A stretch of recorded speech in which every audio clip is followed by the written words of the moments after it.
संभल में डीएम ने जफर अली की ओर से पुलिस प्रशासन पर लगाए गए आरोपों को लेकर प्रेस कॉन्फ्रेंस की है। विपक्षियों के सवालों को लेकर डीएम ने मीडिया के सामने कोर्ट कमिश्नर के आदेश की कॉपी पेश की है।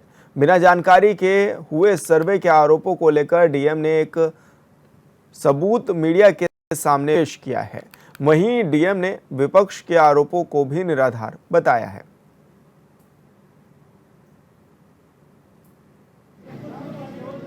डीआईजी महोदय यहाँ पे 11:15 से 11:20 बजे के बीच आए थे। मैं वहाँ पे 10 बजे से डटा हुआ था। डीएम साहब सर्वे ऊपर पूर्ण करा रहे थे। इनके साथ एडिशनल एसपी साहब, सीओ साहब लोग थे। किसी भी परिस्थिति के अंदर तीनों लोगों के, मैं एडीएम साहब के साथ घूम रहा था, हम कहीं भी किसी परिस्थिति में साथ में थे ही। तो इनके द्वारा ये इस तरीके की बात बताना कि मैंने 3 लोगों को एक स्कीम बनाते हुए सुना है और उसके बाद में, और अगर यहाँ होते तो मैं बताता। स्वयं को मैंने कहा कि आप जब 11 बजे आप नीचे आए हैं, वो अकेले आए थे, तब भी कोई नहीं था।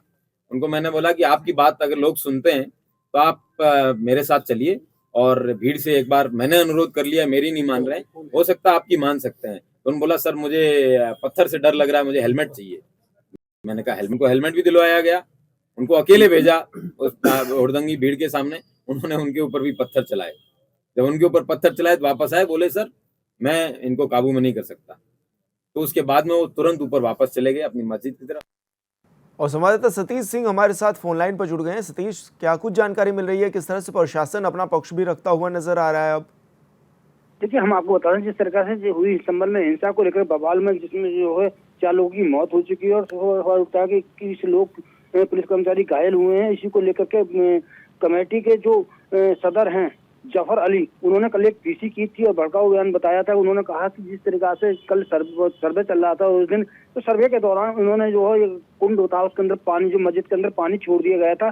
तो पब्लिक को लगा कि पब्लिक ने सोचा कि कहीं वहाँ खुदाई तो नहीं हो रही। पब्लिक इसलिए भड़की है। भड़कने के बाद में उन्होंने ईंट पत्थर और फायरिंग चालू कर दी, जिसमें पुलिस कर्मचारी घायल हुए थे।